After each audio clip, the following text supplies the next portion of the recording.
I'm here, the man, the legend, Jon Bier. Jon, thanks for coming up. Thank you for having me. What an operation you have up here. It's always fun to see it through first-time people walking in through their eyes.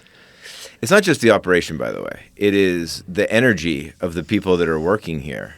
And I talk to a lot of people, and some people, have been here a couple of years. Like some people have been here since the beginning. It's just like since there was 4 people. Mm-hmm. Now you have this like several 100,000 square feet of warehouse and people building shit all over the place. But and then some people have been here a few months, and they said it's changed drastically in a few months. It's wild. I mean, we're in our, I guess, 8th probably expansion or location change or like expansion since we launched 3 years ago. So it's so rare, and I know you and I talk about this when we see each other, but it's so rare what you're doing when you're building a brand that is growing and scaling. The products are growing and scaling, and like you're innovating along the way, and the market is being created exponentially. Mm-hmm. And you're kind of meeting at this point, and it's just like, part of it's luck. Part of it's timing, part of it's, all your hard work and everything else, but all combining at the same time is just, it's such a powerful thing. And weirdly, I've been a part, a small part of a lot of brands that have shared a lot of those things.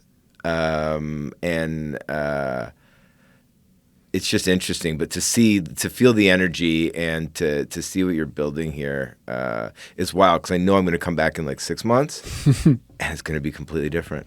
I hope in the growth way, and I want to get into some of the brands. Like I have some questions on like some brands and experience with stuff. Yeah. But I always kick it off with who you are to me. Yeah. And we've gotten to know. We've probably been working together over a year now. Yep. Right around there. Spent number of times together.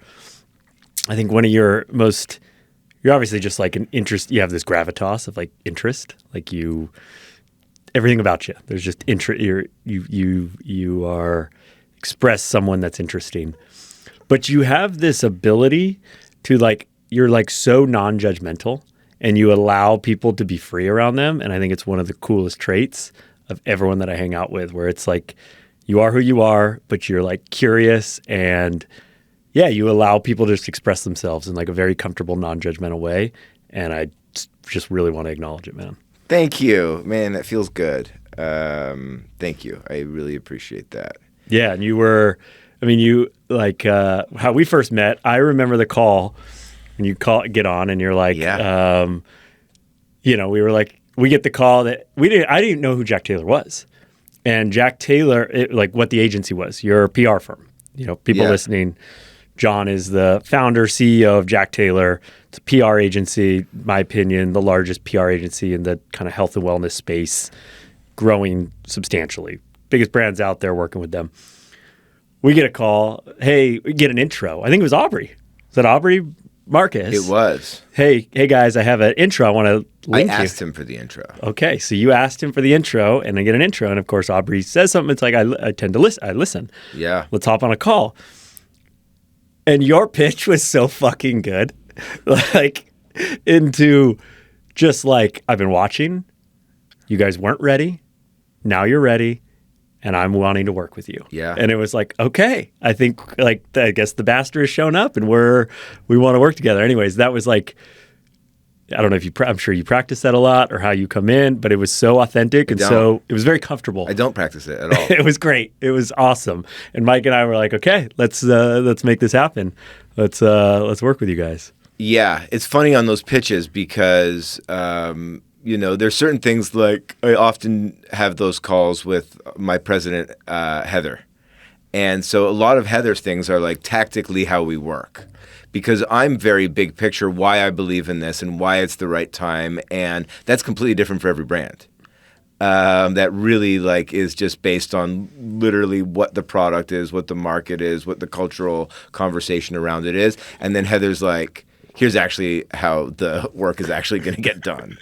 And those two things in concert seem to work really well. But like, it's very rare that I approach a brand like that. Like, I think the one that I had approached previously was Athletic Greens. It was called Athletic Greens then. Now it's called AG1, and that was many years ago. And the brands, a lot of the brands tend to find their way to me. And then I look at it, and either I'll know them really well, and I'll be kind of like almost, I don't know if waiting for it is the right word, but certainly like ready for them. But most of the brands that come to us are inbound, and we have been in the space for a long time, and the space has, exploded in recent years, and there's such a depth of story attached to all these brands where PR is like a really good medium where it wouldn't be necessarily for like a Liquid Death, who they do PR, but their PR is based on, emotional storytelling that is brilliant, next level shit. But it's not based on the thing that's in the product. The PR that they're doing on the product is like a new flavor, or that it has a dope name, and they have this like cult following around some of the brilliant marketing that they do. But like, that's not what I do. What is public relations? Like, is it? How do you define it? It is telling stories, that get in front of the right eyeballs that are going to, land in a way where people perceive the brand in the way that we want it perceived. And often that means educating on a problem and then a solution to a problem. And then on the back of that, it's like, by the way, we make this product. And not just that. That's the kind of a deeper part of it. Like, the things that people see. Like, if you ask people what PR is, they think it's like press releases and like product reviews and things like that. And like, it is. It's not so much press releases, but it is like roundups and gift guides and product reviews. But if that's all there was, I wouldn't be in the business. It wouldn't keep me interested. That's more the connective tissue to really deep brand building and storytelling. And I always see it, at least as I've seen it as we've grown, because I wasn't fully aware of what PR was as we started out. Oh, you were skeptical. I remember the call. You were like, I kind of believe in this guy, but like, I'm skeptical, and rightfully. I mean, there PR is something you hear so much. You get pitched by agencies all the time. We produce this, we produce that. I'd been on these calls, and I've seen, you guys had, what was powerful with you guys have a PR firm. You guys have PR outside of you guys. Like, all your brands that you work with are actually your PR agency, because they're talking about you.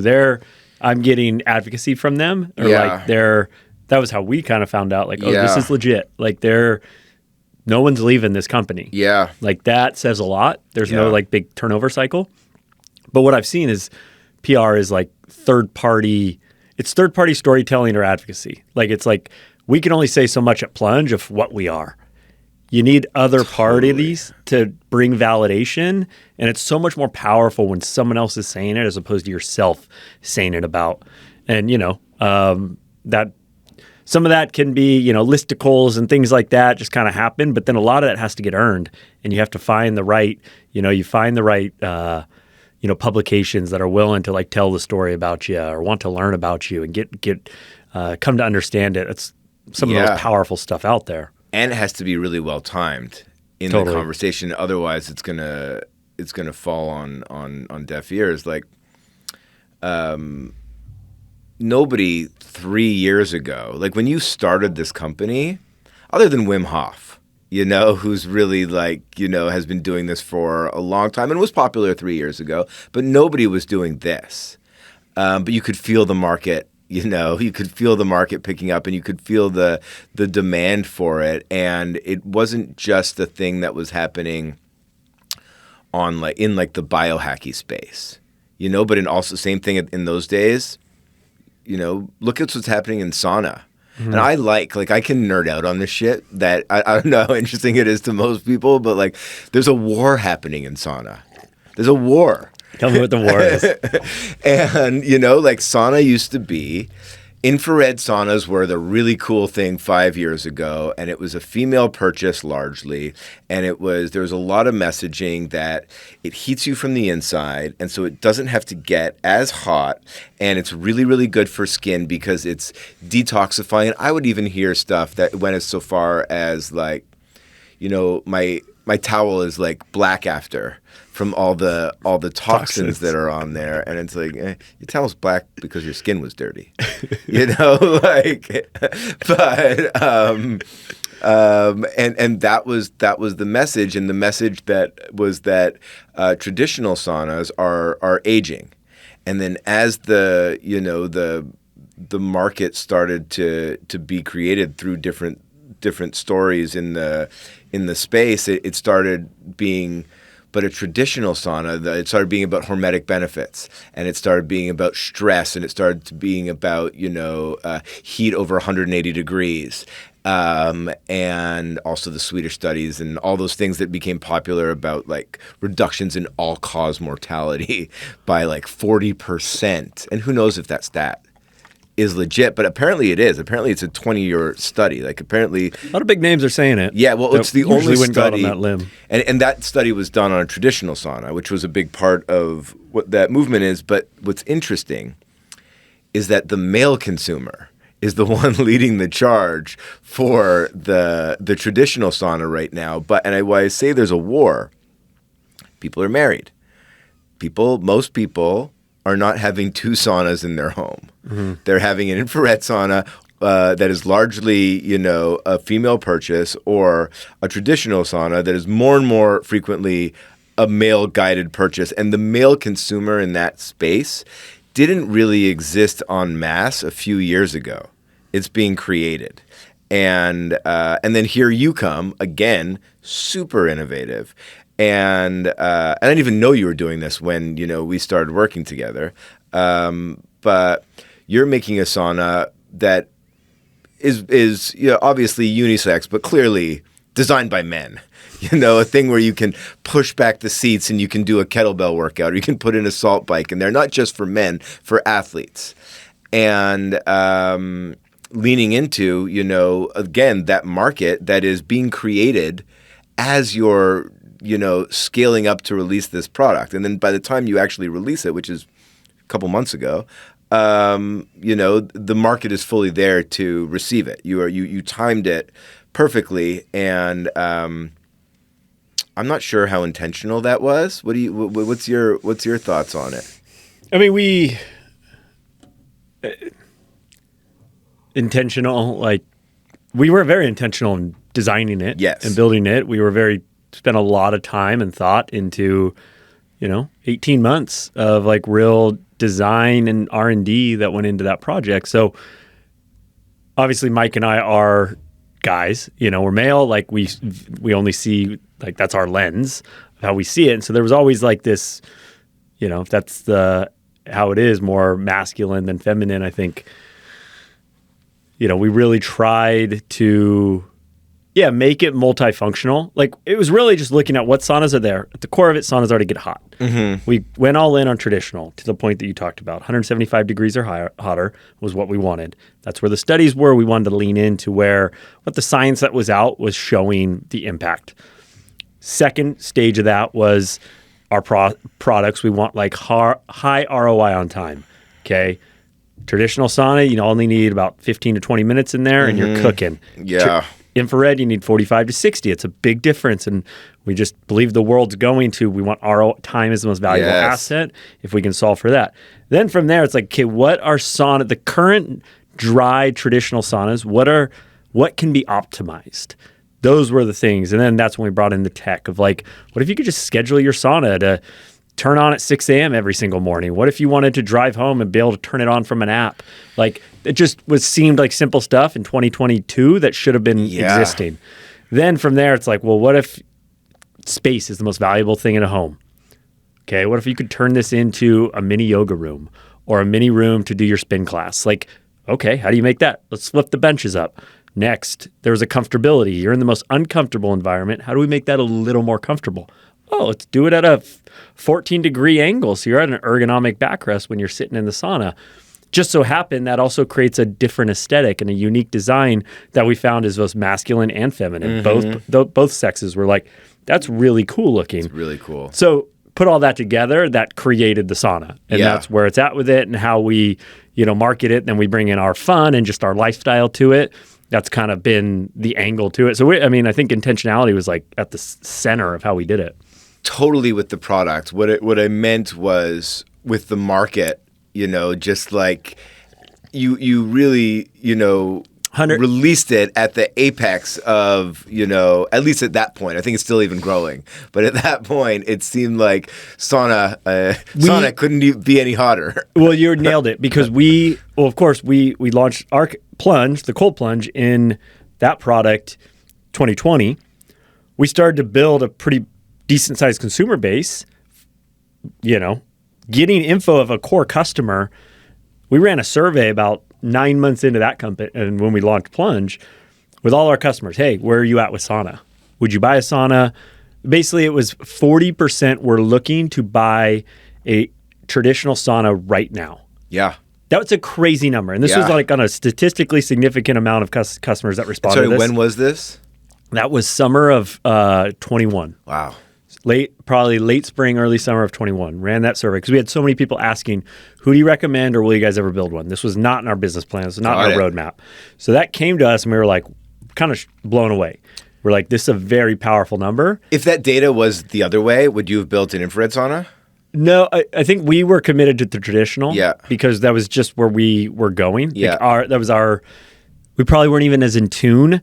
Like, were we super aware of where it was going? No, that was just Mike and I like feeling that. Like we've had infrareds, we had them at our houses, we have them at our spas. Yeah, we get them, we use them, but like I'm more into this traditional. I'm feeling there's more power here. I'm getting more impact from it. There's no brand out here that's like doing dry traditional sauna. Yeah. There was, at the time, infrared had created a couple brands, Sunlight and Clear Light. Like they had come out, they were brand names. We felt that was the opportunity. Let's lean into, we believe in the dry sauna. So that was it. And then we, then came what I just explained, the design process of building out the sauna. So we had good data that drove that decision. That was very quick, but it was not in the original plan. Yeah. When we were building the first cold plunges. Yeah. And now what's happening is it's getting so mass that it was like biohacky mass. It was coastal mass. That's like because a lot of this stuff tends to be coastal. Mm-hmm. Wellness just tends to be coastal plus like Chicago and Texas and now like Florida. But now it's getting, now there's Normatec boots at Target. It's getting more and more mass every day. And what I see on the fringes now, which is really interesting and exciting, is the biohacky stuff is getting like, people are getting home hyperbarics, where they're spending $20,000 to $80,000 or $90,000 on home hyperbaric units and biochargers for 16 grand that are super cool. And this like, and then all this other stuff is just becoming, wellness mass. And what do you think that is? Where do you think wellness, you said it went from coastal to now it's, more all sorts, you're seeing it show up in all different areas right now. I mean, the world is getting flatter, with this type of stuff. It always should have been. What more is there? And so what I say always should have been is that people are reprioritizing value. And it might mean that, you go out for dinner less often, mm-hmm. or that you don't go to Coachella. But what better a thing is there to invest in than your wellness? And, it's going to make people look better too.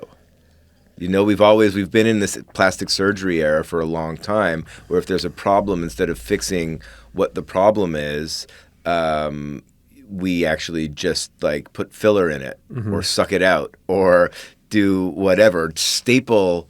I mean, think about like these industries that are, when you actually think about it, it's a wild fucking thing. Like people are stapling their stomachs. They're having major surgery to stop eating versus just like, doing whatever they can. It is why I think the GLP-1 stuff is world changing, certainly America changing. There's something like over 2% of the country is prescribed this stuff right now, and not forever, but a lot of people can't not eat the cookie, right? And this stuff allows people to not eat the cookie and gives them a few months, if it's working the way it ought to, gives them a few months to change their lifestyle, where there's a million resources now, and actually get off of it eventually. Totally. Lean, and now they have to maintain the leanness versus, really having to struggle to get lean. And I think it's, a net benefit.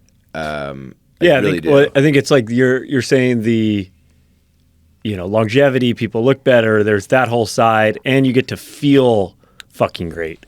Like it's kind of in this, we always twinge some of our like brand is like, Mike and I love psychedelics and like work with psychedelics in different ways. They're also like, there's a drug to this. Like we joke about it. Like you get in a cold, 250% of a cocaine, like it's like taking cocaine. It is. And, there's tongue in cheek in that, but it's actually, you feel that. It's if you were to put it in a pill and you get to feel that, everyone would be popping the plunge pill. Everyone would be popping the sauna pill if you could do it. And what's cool is that they're pretty damn close to a pill. Cold plunge is 2 minutes, and then you get to feel that. You don't got to do shit. You just got to get in it. Sauna, give me 15 to 20. You don't got to do shit. You just got to sit in it. So it's like we're getting pretty close to pill dynamics with getting this huge positive impact on the health and feeling. And of course, it's like it's harmonious, right? There's no free lunch. It is really difficult. See, I was telling you earlier that I've been having a hard time. It's been really cold in LA. I have my plunge outside, and the last couple months I've had a hard time getting in because it's so cold. But once you get in and you endure for 2 or 3 minutes, you feel like you're on drugs for 2 or 3 hours. Mm-hmm. And that's life, right? Like you lean into what's difficult and you will be rewarded, almost always. And but I just want to close the loop on what I meant with the reprioritization. A few years ago when we were working in this space, like an Equinox membership for like $275 a month, that was an investment in your wellness and in it's like a luxurious spend. I'm seeing those same consumers now spending like over $2,000 on things associated with their health and wellness. And it is not because they're making more money. It's also increasingly male, and I definitely want to talk about that. But it's because they're reprioritizing what's valuable in their life. And this is just truth. This is not a trend. It's not like we're going to go to a place after this where like, oh, that wellness thing was a big trend in, 2020s, and now people are going back en masse to being unhealthy and out of shape and leaning into plastic surgery. And I'm not saying plastic surgery will go anywhere. It will not.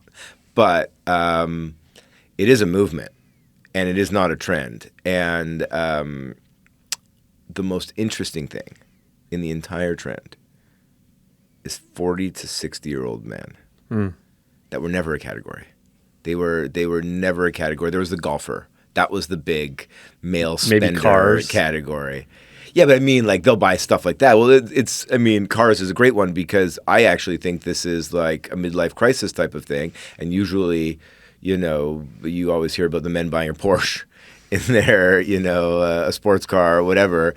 This is kind of, it ticks that box a little bit, but instead, men like my buddy Ken Rideout, who started running in his 40s, world champion in his 50s, beating out 20-year-olds in these 6-day, rucking races, and has a 2:28 marathon. And there's so many people I know in their 40s and 50s running 100-mile races. You didn't know anyone in their 20s running a 100-mile race 10 years ago. Mm-hmm. And these men have disposable income. They should have better mindset, and they're obsessed. They're now starting to feel the impacts of aging.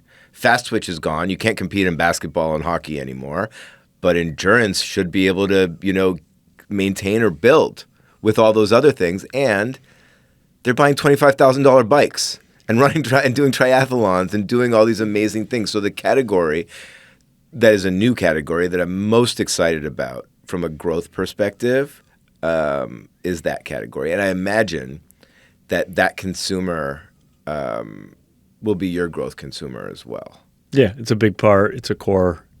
It is our core demo at Plunge. Isn't that interesting? 46-year-old men. They used to just have affairs and buy Porsches. Now they're putting it into cold plunges and saunas. Yeah, and, they're probably still having affairs. Who knows? Building resilience. But it's really cool. And then like the other side of this, you mentioned there's a dark side of this too. Like you mentioned psychedelics. I'm a huge believer in psychedelics. They've helped my life. I've seen psychedelics create ego as many times as I've seen them destroy them, at least. And I'll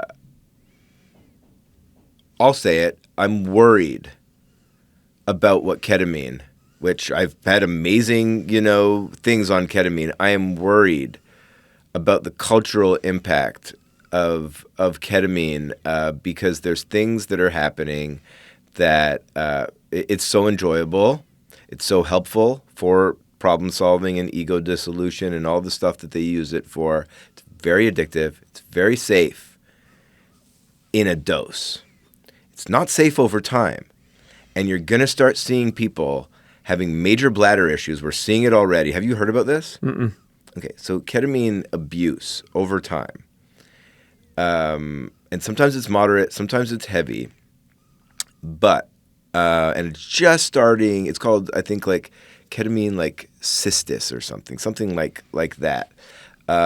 You can damage your bladder to a point that it's irreparable. And I spoke to someone last week who knew 3 people. So I don't know the 3 people. Spoke to someone that knew 3 people that are in their 30s that are wearing diapers right now from ketamine abuse. And it's so rampant that I get invitations to parties that say BYOK. It's everywhere. Mm-hmm. It's not only, it's decriminalized, it's available via telehealth. It is everywhere. You can get it. You get a prescription with a FaceTime with a doctor who's making money from the prescriptions. Yeah, I mean, I think these are all. You got to take the good. You got to take the bad with the good. Yeah, like it's a world of. I am very much more into decriminalization and availability. Yeah, but understanding. I'm big at like alcohol. Yeah, how much negative has that created to society, but I'm still at a spot where I wouldn't want that illegal. Totally. And like, how do we move through? And psychedelics are that thing coming online. Psychedelics is such a broad word. Ketamine's its own thing. Yeah. Mushrooms is its own thing. Yeah. Ayahuasca is its own. Like all these substances go under this umbrella, but they all have a lot. Like nothing is a silver bullet, and medicine can turn to poison very quickly. It's funny you say alcohol. Because I'm kind of obsessed with the alcohol category right now. It's in a also, I think, a revolutionary place. I love how everything's a category to you. Yeah, it's like I like with a brand. It's like very much like who is the consumer, yes. And what problem is it solving, and what problem is it creating, and what stories are there associated with. Totally, that's your framework. Yeah, that's how I look at the world. So alcohol right now. I watched football games last week, playoff games. I drank 9 non-alcoholic beers. Athletic Brewing. Fucking love this stuff. You like beer? You like the taste of beer? I do like the taste of beer, but there's something about Athletic Brewing that is... I don't drink a lot of beer because I don't think the taste is worth the negative. I just don't want to be bloated and carby, and so I don't really like if I drink something, it's usually vodka or whiskey or tequila or something like that. And I kind of like the truth in all of those things. Like whiskey is just like it's violent. Like whiskey is what it is exactly. Like it's just supposed to be violent. They're making non-alcoholic whiskeys right now. It's going to fail miserably. Nobody wants. You don't take the teeth out of something like that's like its whole truth is being, like And is that violent opposite of thing. non-alcoholic beer? So I don't believe in the non-alcoholic beer category. I only believe right now I could switch in athletic brewing, which is such a freakish. Why did they pull you? Just the taste, the profile of it, or The taste is amazing. It allows you to drink it and feel like you're drinking a beer, and kind of like you're almost expecting to be drunk. You're almost like expecting to feel something, and you just feel content, and it is a lot about the flavor. They do have like IPAs and really flavorful things, but it works for them. It doesn't work for other brands. Haven't figured it out. I did hear that Guinness's non-alcoholic product is very good, although I haven't tried it. But they have such freakish market share in the space that other brands are just giving up. Like it's like, and so I'm not bullish on the on the non-alcoholic beer category. And sometimes I see places that are like, non-alcoholic bars. And to me, I've never seen that executed properly. If you're going to do something like that, make a cacao bar. Make something interesting. Well, I think that's the ones I have seen done well. Like the ones that actually have kind of, nootropic aspects to them. You can get a drink that elevates your mood or changes your energy. That kava stuff. Yeah, kava bar. I went through a big, probably year and a half of no drinking.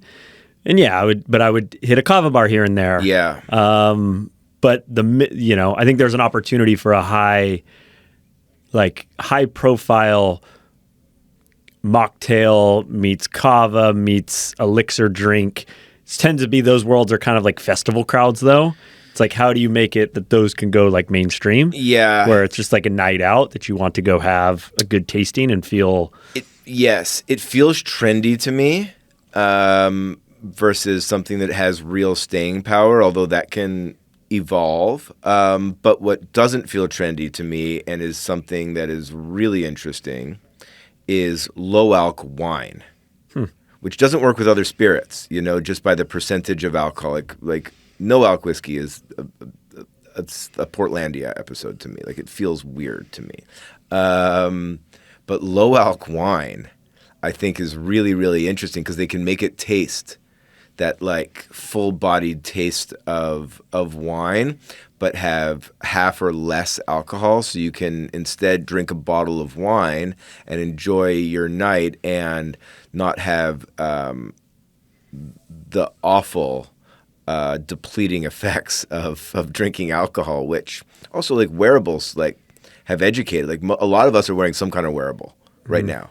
And when you have 2 drinks and you're over the age of 30, that your recovery in the morning is going to be very bad. It's going to be a red recovery. For me, if I have any alcohol, it's I'm drastically depleted. Mm-hmm. And then there's one more category in the space, which is, so there's like there's like no alc beer, only athletic brewing. There's low alc wine, which a lot of brands are going to crush, I think. And I think it's going to be a huge, huge category. And then there's like a product like Z-Biotics. Are you familiar with them? They're like the hangover cure. Like It works. I have, think I tried it once. I met the guys over at Mind Pump, and they are big into the Z-Biotics. They gave it to me.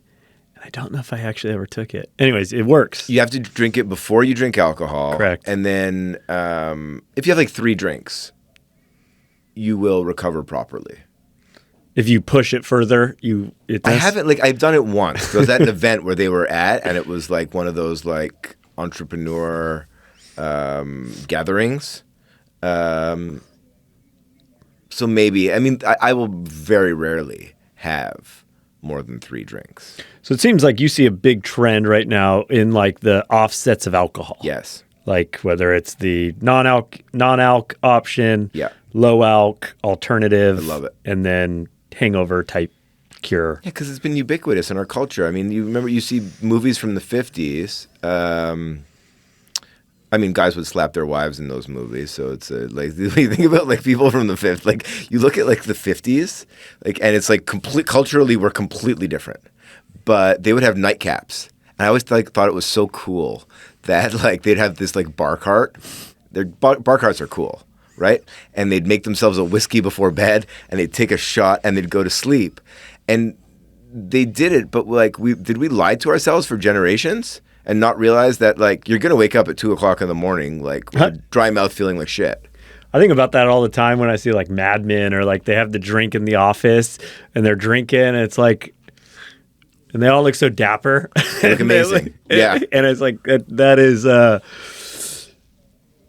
God, that's such a fairy tale. Yeah. Or is it if you drink so often that you stop feeling the negative effects? Yeah, then there's total other impacts there that are going to start showing up. Like, are you feeling hungover as if it's a one-off drinking night? I don't think so. Yeah. But now you're just numbing to Totally. all these other sensations that are going to lead to so much other bullshit. I love being inebriated. I absolutely love it. But I won't do it if it impacts my tomorrow very often. And so like I don't really drink. But if you say to me, like if it's the right, I'm not going to say I don't drink. Like let's say we go to a restaurant after this and you're like, I want to have 3 drinks. I'm like, I will have 3 drinks with you, But if you didn't have any drinks, I wouldn't have any. And if it wasn't the right opportunity to do it, I wouldn't do it. And I certainly am done with like, I'm going to pour myself a glass of wine at dinner to change the channel on the day. Like that era is done. I'd rather change the channel. Like to me, the only free thing that I've ever come across is psilocybin. It's the only free one. You could make a claim for GHB also. But really to me, if you're going to like, I'm going to say, what's the free one? It's psilocybin. I can do a heavy dose and feel great the next day. Yeah, there's never been a hangover in that front. Yeah. 100% agree there. What other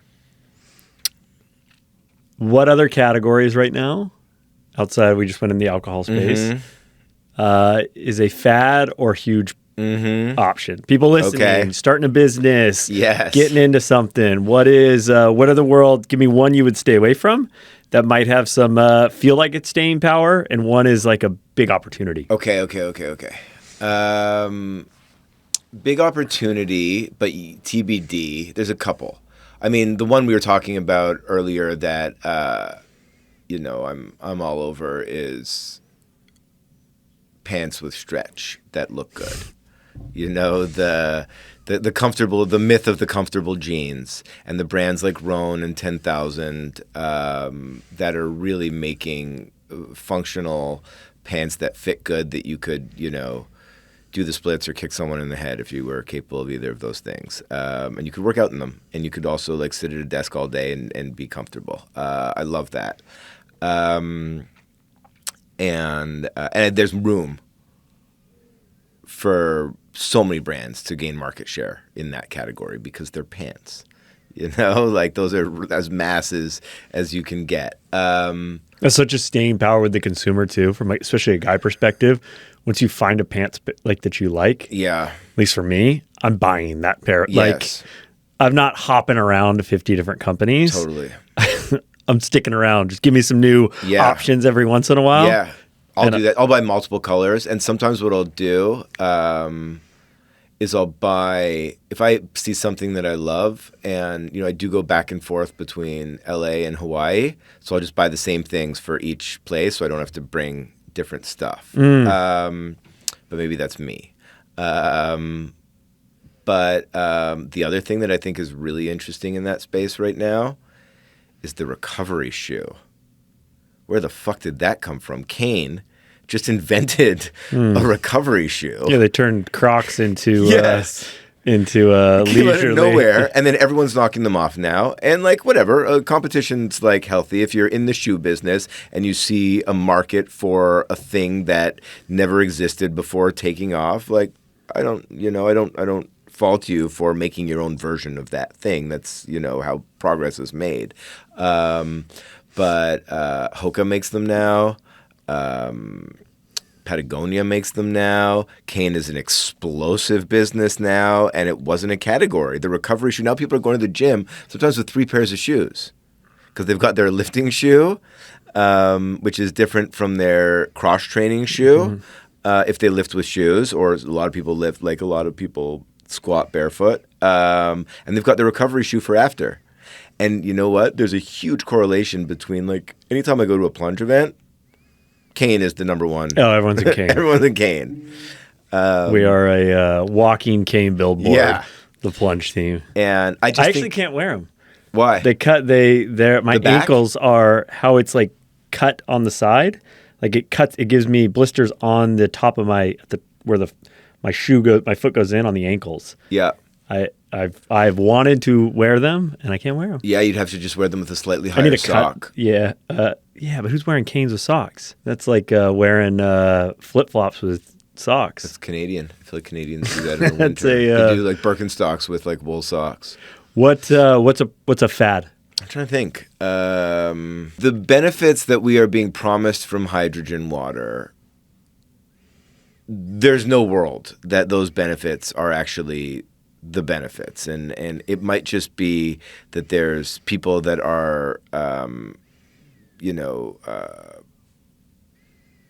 bold marketers that are making claims that, an entire orchard in one bottle is one claim that seems to be being passed around the internet right now. And there's no way that's accurate. And I've been duped so many times in the water space that I'm just not, like, to me, it just feels like maybe it's valuable, but it's not as valuable as they're telling us it is. And I am really bullish on electrolytes. Separately from that, I love electrolytes as a category and as like a thing that adds a ton of value in my life. It's the first thing that I do in the morning is fill a 1-gallon jug with 2 packs of Element, 2 scoops of creatine, and 4 scoops of momentous aminos, BCAAs, and I just drink that throughout the day. And I love that. And I think that just being hydrated with salt and all that other stuff has added a huge amount of wellness to my life. I think most of us are horribly dehydrated, and we just don't know. We're glugging coffee all day. And I wasn't drinking a lot of water. Do you drink a lot of water? I have the last 6 months focused much more on it. Yeah. Noticeable difference. Noticeable. But I have to I carry my water bottle everywhere. This water bottle has been seen the world. Yeah, it looks like it's seen the world. But it's something, sometimes it just is with me and I don't fucking drink it. And so anyways, I've gotten so much more intentional about drinking water. Was that bottle on the motorcycle with you? It was not. This came later. It looks like it's dude, it has been left in places all over the world. It always finds its way back to me. It's probably been on more videos than it's something I carry around unconsciously. I think it's a Hydro Flask. It is. The crew over at Yeti, shout out Yeti, they kick my ass all the time. Be like, bro, quit carrying your Hydro Flask. Yeah, but you love it. You have an emotional relationship with it. It's now turned into this it's like almost the game of when this disappears, I'll get my new one. But like I'm gonna ride with this fella until it's not here anymore. It's kind of almost the game. It's like the joke. I leave it so many places. I've left it in this city or that city, and it just finds its way back. And the Yeti people have actually said stuff to you? Yeah, they joke. I love that. Yeah, so they're doing fine. Exactly. I will eventually find my way to a Yeti. But I'm curious for JT. Yeah. Huge org now. You guys, how many brands are you guys with? Not as many as you think. 30-ish. I was going to say 30. Yeah. So you're with that many brands. You have a team in cities all over the world, outside of this country. where did it start? How did it start? Like, was it one individual, one company that you worked with? It was.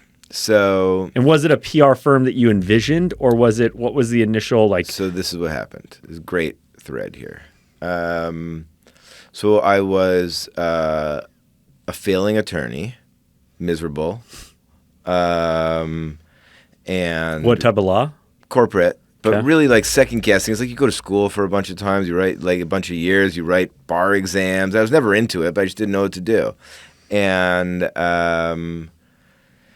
so I took a job at a PR agency that was corporate PR for ad agencies and books, corporate books, and things like that. And immediately, after not being a good lawyer, admittedly, I'm very good at this. And I'm good at spotting the story. I'm good at connecting with the media. I'm good at telling the story. And I would camp out where I either go to the green rooms where I was booking interviews at Bloomberg or NBC or Fox. Those days, a lot of Fox, actually. And I'd hang out at the bars. And sometimes I'd just set up shop there. And the editors and the producers and the hosts of the shows would come in, and we would hang out city? and we would talk. New York. And then I'm in the green rooms, and I'm meeting, like, you're vetted in the green room. Like, people are about to go on a show. Like, there's big deals. Everyone who passes through is going through the green room. And one day I met the head of the UFC's PR that was in the green room, and I was big into fighting. And before this, I wanted to be a boxing promoter. What year? Let's say 2007-ish. 2007, 2008. And I had actually, like, I met him, and I actually hired him, I think, for something through this company. I'm like, there's this guy, he's great, he's going to help us. And we hired him for a project, I think. He started funneling me businesses associated with the UFC. And I kept bringing on clients, not just through him, but through a variety. But I would bring on these clients, and then I wouldn't really have a team to work on them, and it would just be more work for myself. So I said to the CEO of the company, and they valued me. I mean, they valued me enough to let me leave the office in those days and go camp out and hope that this junior person came back with something. And I was like, hey, do you think I can get a piece of this business or a team or like something? Every time I bring in a client, it's just more work for me. And he's like, oh, let me think about it. And then about 3 weeks later, I had another client that I thought would come on, which was the UFC action figures, round 5. And all the licenses, they were really cool, highly collectible. And I didn't want to give it to them. I had no money saved up. But I said, did you think about our conversation? And he goes, oh, I'm sorry, I don't recall the conversation. And I'm like, you know what? I'm done. I can't do this anymore. I'm sorry. You've been good to me, but I'm done. And that day, they hired me to do their PR on a monthly retainer because I wasn't taking any of the brands I brought on with me, and they were there because of me. And then that client, round 5, also came on. And then Jim Beam came on that month also. So within my first month of business... So you had quit the other job? So I was like, yeah, I'm done. I quit. Got it. Okay. And so they're like, okay, you quit. We're going to put you on the retainer. Yep. And so within the first month, I have almost $20,000 a month coming in. And I'm like, this shit is easy. And keep in mind, like... You were solo. You didn't hire anyone. I had a cell phone.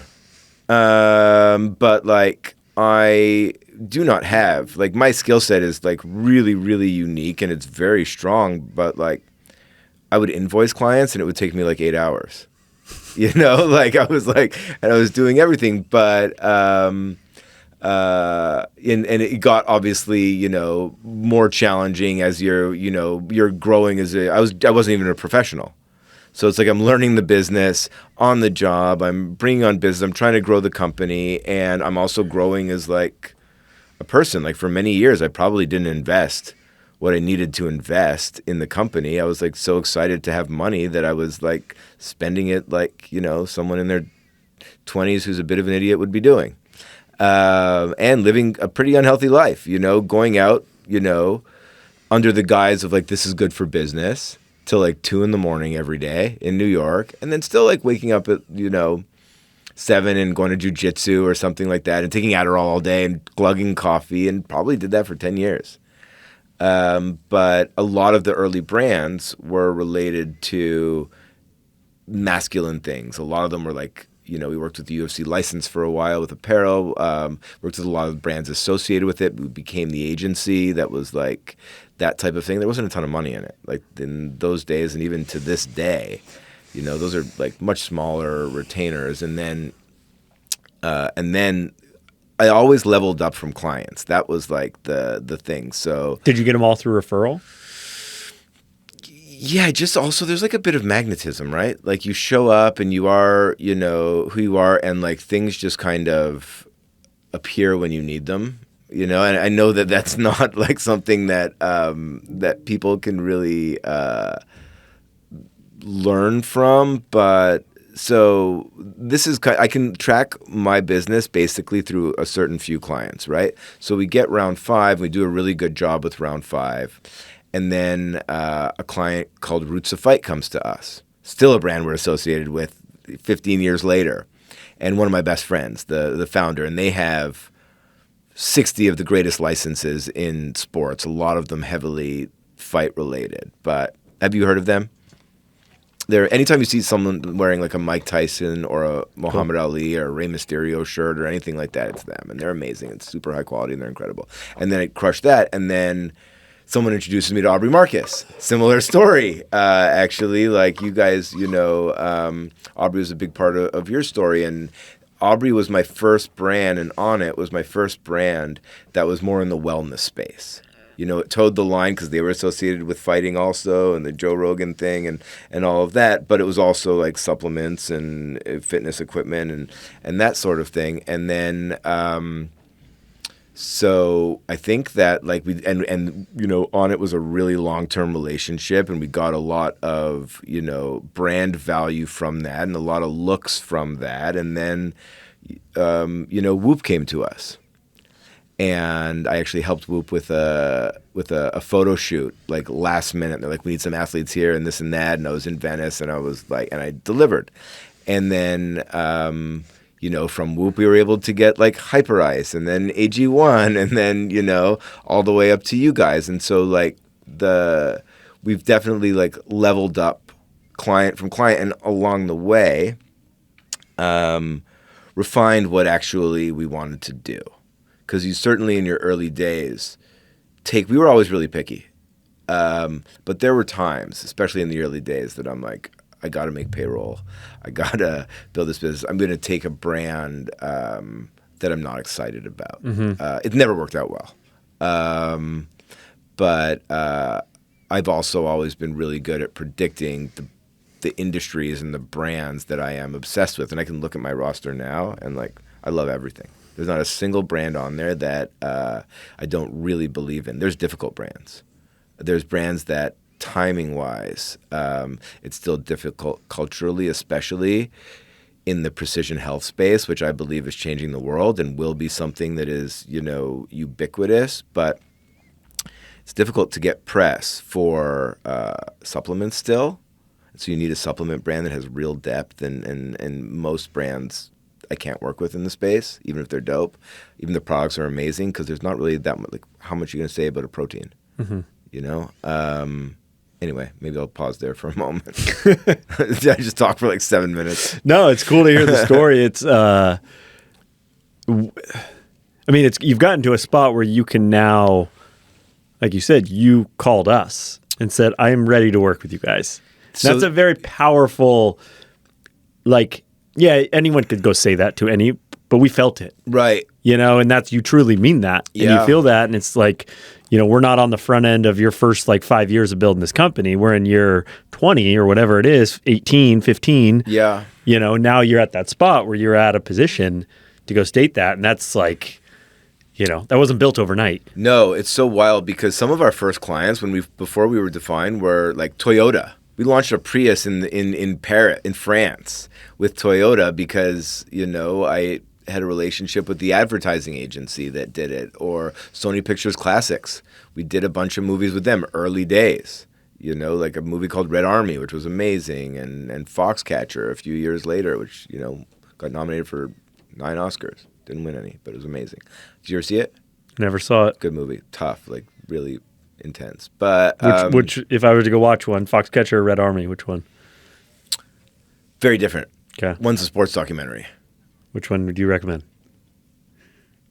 Fuck. Red Army is a really interesting story. Cool. Check it out.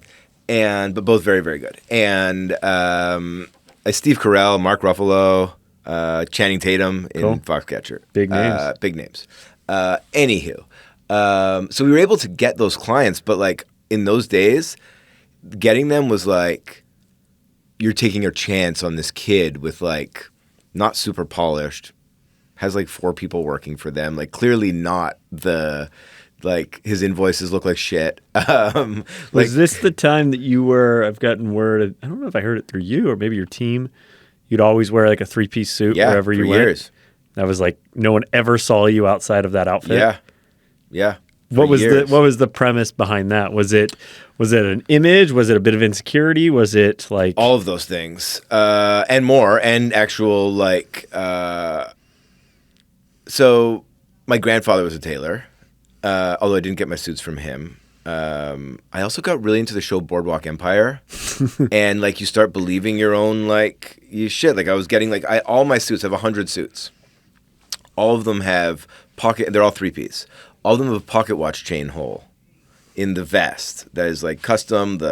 Everything's custom. I'm left-handed, so my pen pocket is on the right side. Everything I know, like, is it going to be notch lapels or peak lapels? Am I going to have a cuff? Am I going to have belt loops? What's the lining going to look like? Like I like the act of going to the tailor and looking through materials, and like it's kind of an amazing experience if you've never done it, and you feel really, really good in a suit. And that was the image that I wanted to portray to the world in those days. And it's not, and there was total insecurity in it, but there's also insecurity in me wearing a Sitka vest and a Jon Bier hat right now. Mm-hmm. This is the image that with gold teeth. You know, this is the image that I want to portray to the world right now. I'm definitely a lot more confident now in my skill sets and in myself. When did you stop? What caused this shift metaphorically, and like to stop wearing that suit? Seems like that was a big like image change. Yeah. So I decided on a whim to open the office in LA. And I had an agency partner that they were like, come, it's the best here, Venice Beach, blah, blah, blah. So I got to LA and I sent all my suits, and I had a bunch of summer suits made because I'm like, it's LA, we need like summer suits. And I started wearing summer suits, and for the first couple of weeks, I was like, it just doesn't feel right. It doesn't feel like me anymore. And also, it's like really hot here to wear 3-piece suits, and it's not functional, and it just stopped feeling right. But I like having something to design or something like that. So I started getting into hats. I started designing custom hats, and I got a whole collection of bespoke hats, which is so stupid, actually, as a thing, because like a suit makes perfect sense. You know, like a suit's got to fit you perfectly. A hat doesn't really. You know, like a custom hat is not really custom. It's just like about your size. But I was still in that era, in that phase, and then slowly it morphed into cut off hoodies and short shorts and wherever I'm at right now. Sounds like you go all out into the environment you're in. Like it's like, which I recognize as like an adaptability. It's like you went to LA. Yeah. LA is not a true, real suit culture. No. But then it's like you I think it's a true skill of adaptability where it's like you look, it's like, okay, what is this environment? What is the style here? What is the culture here? And then you go all in, then you find your own slick, cool swag in that culture. You go to New York, that is a suit culture. But then it's like, how do you stand out in a suit culture? How do you like take it to the next level? Like now you're living in Hawaii. I'm sure that Hawaiian Yeah, style is totally. coming out into you. Yeah. Well, also I bought the ghost town. I started wearing a cowboy hat and I bought a pickup truck, and I started like wearing denim shirts with bolo things, and not like full cow, my version of it. 100% of that culture. And then I sold the ghost town. So you can't just throw in, I had a ghost town. What is what's a ghost town? It's a, you know, it's called Cerro Gordo. It was a 400-acre abandoned mining town with 22 buildings still standing, and the most successful silver mine in California history. And we saw it I was looking for a place to buy, to really like bring different groups of people and build community. And I was looking in upstate New York, and the place that I bought, that I passed on upstate New York, it's probably worth It was like less than $1 million. It's probably worth $20 million. They did a great job with it. The people the Urban Cowboy crew ended up buying. But I had a cabin up there, and so I'd go there all the time. I looked at it for years, and I gathered. We saw it. It was like own Westworld for under $1 million. They hired a PR person to really like PR the sale of it, and so this Westworld had already come out. Yeah. I bought it in 2018. Got it. Yeah, and it was an amazing journey. I got like what it cost? I got 1.4. And you get all cash. 22 Cash. buildings. Yeah, cash. You couldn't get a mortgage on it. So 22 buildings. What were those buildings? Like a saloon, a hotel? Totally. Yep. Like Saloon, hotel, old brothel, multiple houses and cabins that all had like rich history. With furniture in them? Oh yeah, their clothes, pictures, museum. 50 miles of underground mine with an elevator that goes down. Still worked? Still worked. You went down there? I never did. My business partner that was up there, that I think is still up there, he's gone down and he does like YouTube videos about it. But it was incredible, and it was the right thing. And like and he was a marketer also. So the two of us, it was one of the most Googled properties in the world for a long time. Multiple New York, like right away. Multiple New York Times features on the Today Show, multiple LA Times features, like Condé Nast, best places to go. It wasn't even open. And it suffered a fire. The hotel burned down. I wasn't up there for that. And like I just started, having a bit of conflict with my business partner up there. And I also had a young family. Met my wife in that time, and it stopped being something that was my real truth. Mm-hmm. And if something's not my real truth, it's hard for me to be all in on it. And, like I wasn't all in Jack Taylor in those days. I was like, this thing is cool. And also, I want to talk about identity. Like you end up being the ghost town guy. You end up being a character. Mm-hmm.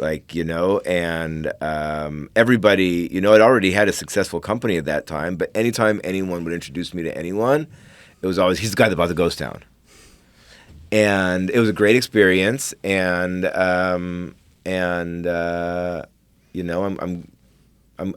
that I'm doing what I'm doing right now. Mm-hmm.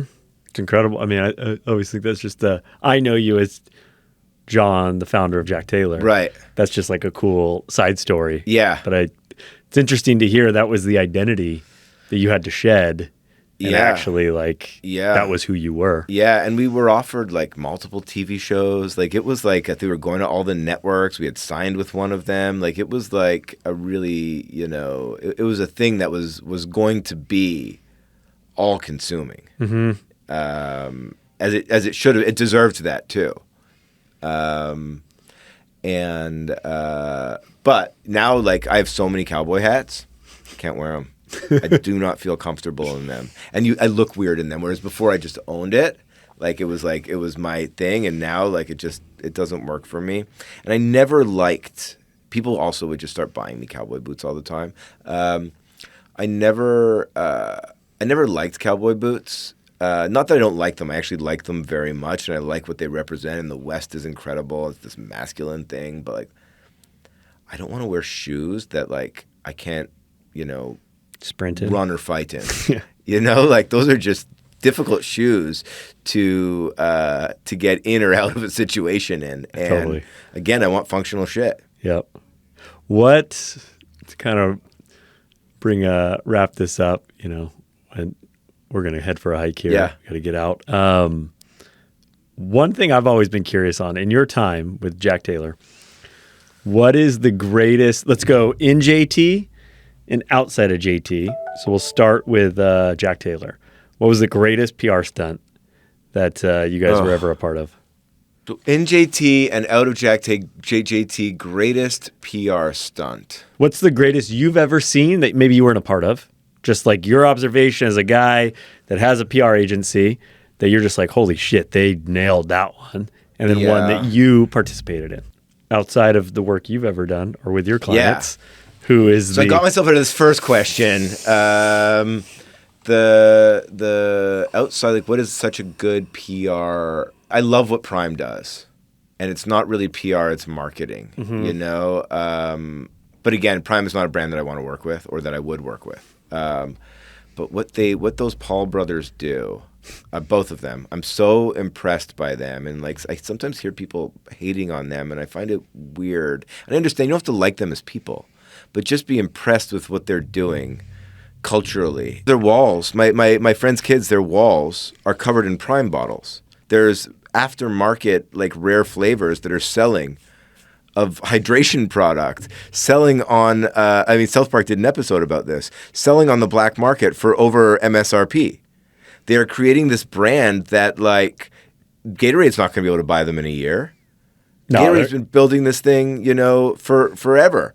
And it's probably going to be bigger than Gatorade. They're going to be better. Oh, for sure. They're going to be a multi-billion dollar. I mean, they already are like a $2 billion company, but they are going to be a multi-billion dollar company. And so I'm so impressed by them. I'm so impressed by what Jake is doing. It's only going to get stronger too, because that age demo that they crush is their purchasing power is only going to get bigger. Yeah. And it's like what the next pivot is outside of that is going to be incredible. Yeah. And think about what Jake is doing in fight sports. Like, think about what Jake is doing in fight sports, where he's actually getting good.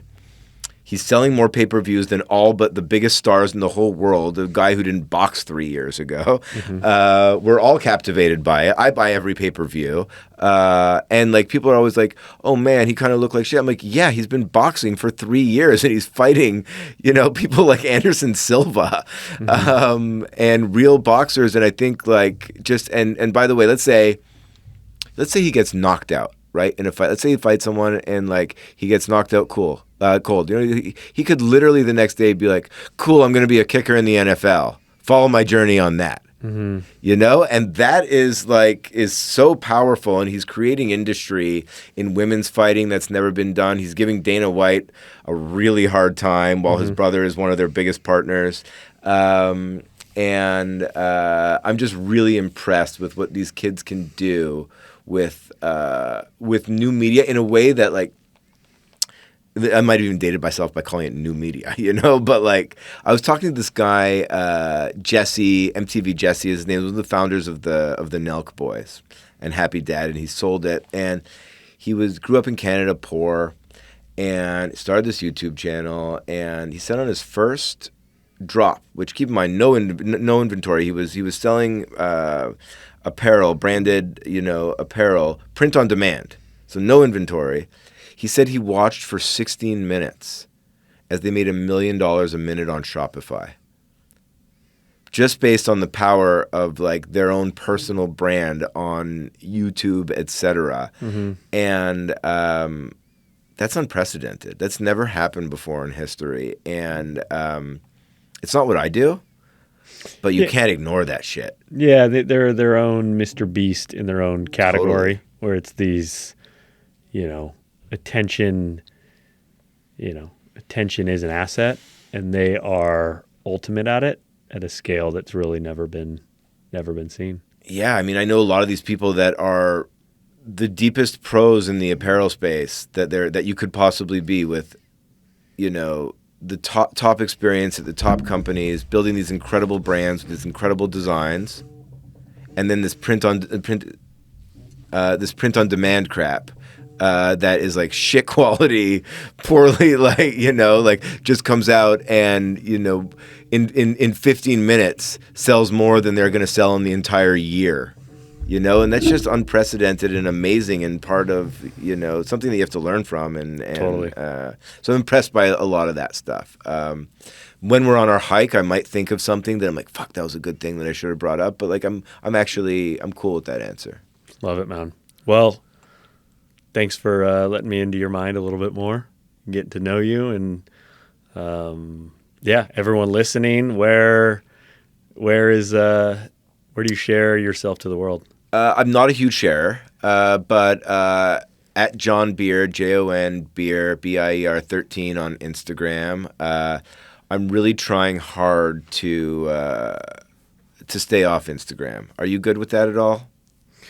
Ups and downs. Yeah, I feel like you'd be good at it though. I got my own. It goes in waves. It's like anything. Do you think like in 2 years could you see yourself switching to a flip phone for like most of the day? I say 2 years because I think it's important for you to be somewhat connected at this stage in your growth. Yeah, I think there's a world after plunge that Right. I could see it going both ways.